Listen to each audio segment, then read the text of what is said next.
కొరింథీయులకు వ్రాసిన పత్రికలోని 15వ అధ్యాయం 1వ వచనం నుండి 16వ అధ్యాయం 24వ వచనం వరకు ఉన్న భాగం నుండి పునరుద్ధాన సిద్ధాంతం మరియు ఆచరణాత్మకమైన వ్యక్తిగత విషయాలపై ఒక సంక్షిప్త ప్రసంగ రూప వివరణ ఇక్కడ ఉంది.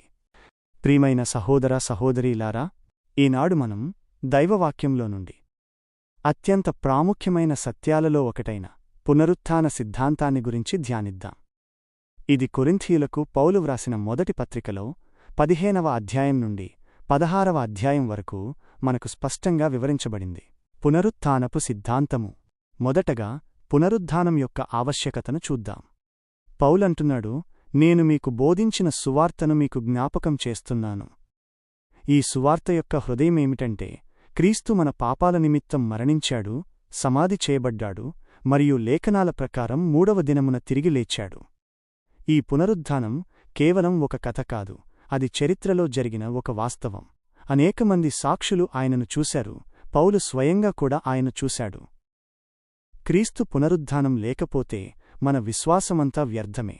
ఇది లేకపోతే మనమింకా మన పాపాలలోనే ఉంటాము మరియు క్రీస్తులో నిద్రించిన వారంతా నశించినట్లే. ఆ తర్వాత పునరుత్థానం లేకుంటే కలిగే ఫలితాలేమిటో పౌలు చాలా స్పష్టంగా తెలియజేస్తున్నాడు. ఆయనంటున్నాడు, చనిపోయినవారు లేపబడకపోతే తిందాము, త్రాగుదాము, రేపు చనిపోతాము అని ఎందుకు చెప్పకూడదు? అంటే పునరుత్థానం లేకపోతే ఈ జీవితానికే మన ఆశలన్నీ పరిమితమవుతాయి. అప్పుడు పాపానికి ఎలాంటి పర్యవసానాలు ఉండవు, నీతిగా జీవించాల్సిన అవసరం ఉండదు. కాని క్రీస్తు పునరుత్థానమయ్యాడు కాబట్టి మరణంపై ఆయనకు విజయం లభించింది. ఇదే మనకు కూడా ఆశ్రయం. ఇదే మన క్రైస్తవ నిరీక్షణకు ఆధారం. క్రీస్తు పునరుత్థానం.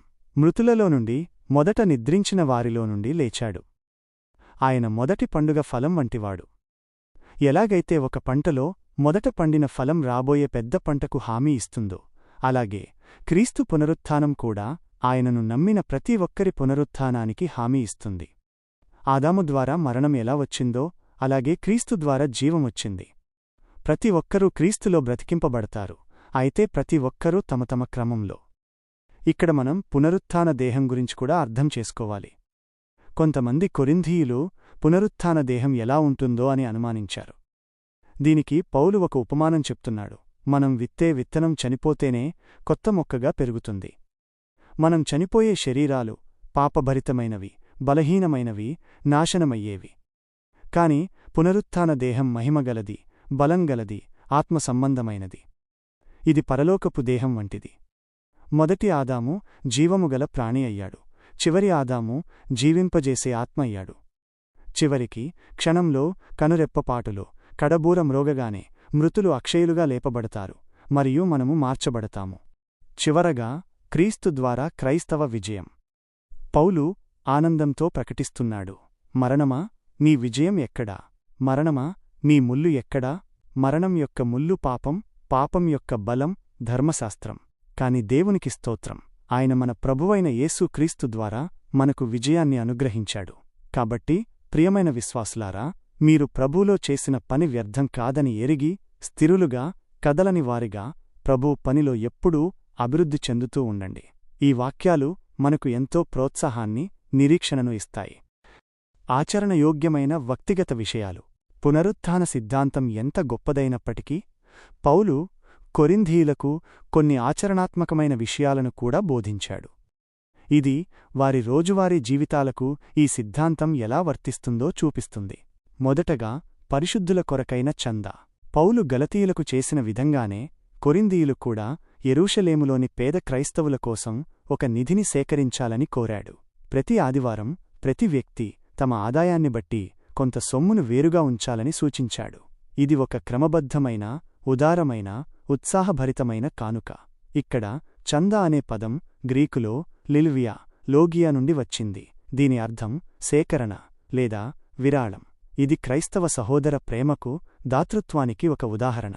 ఆ తర్వాత పౌలు తన సందర్శన సంకల్పం గురించి తెలియచేస్తున్నాడు. ఆయన మాసిదోనియా మీదుగా కొరింథుకు రావాలని ఆశించాడు. బహుశా వారితో కొంతకాలం గడపాలని, శీతాకాలం కూడా వారితో ఉండాలని ఆశించాడు. ఆయన తిమోతిని, తరువాత తనను తాను పంపాలని ప్రణాళిక వేసుకున్నాడు. పౌలు ఎప్పుడూ కేవలం ఉపదేశాలతో సరిపెట్టకుండా తన విశ్వాసులను వ్యక్తిగతంగా కలుసుకోవడానికి, వారిని ప్రోత్సహించడానికి ప్రయత్నించేవాడు. ఇది ఆయన పరిచర్యలో ఒక ముఖ్యమైన భాగం. చివరగా పౌలు కొన్ని హెచ్చరికలు, శుభాకాంక్షలు మరియు దీవెనలు పంపుతున్నాడు. తిమోతివారికి భయం లేకుండా ఉండాలని, ప్రభువు పనిని చెయ్యాలని కోరాడు. అపొల్లో గురించి ప్రస్తావించాడు. ఆయన వారిని సందర్శించాలని కోరాడు. పౌలు వారిని మెలకువగా ఉండండి, విశ్వాసంలో స్థిరంగా ఉండండి, ధైర్యంగా ఉండండి, బలంగా ఉండండి అని హెచ్చరిస్తున్నాడు.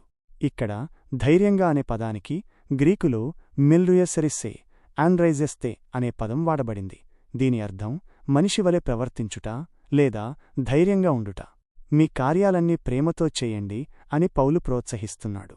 ఆయన వారిని స్టెఫనా, ఫోర్టునాతు, అకాయికు వంటి నమ్మకమైన సేవకులకు లోబడి ఉండమని కోరాడు. ఆసియాలోని సంఘాలు, ముఖ్యంగా అకుల, ప్రిస్కిల్లా మరియు వారి ఇంటిలోని సంఘం తరపున శుభాకాంక్షలు పంపాడు.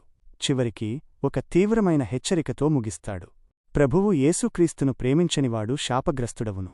ఇక్కడ శాపగ్రస్తుడు అనే పదానికి అరామిక్ పదం మరానాతా, మారనాతా అనేది తరచుగా అనుబంధించబడుతుంది. దీని అర్థం ప్రభువు వస్తున్నాడు.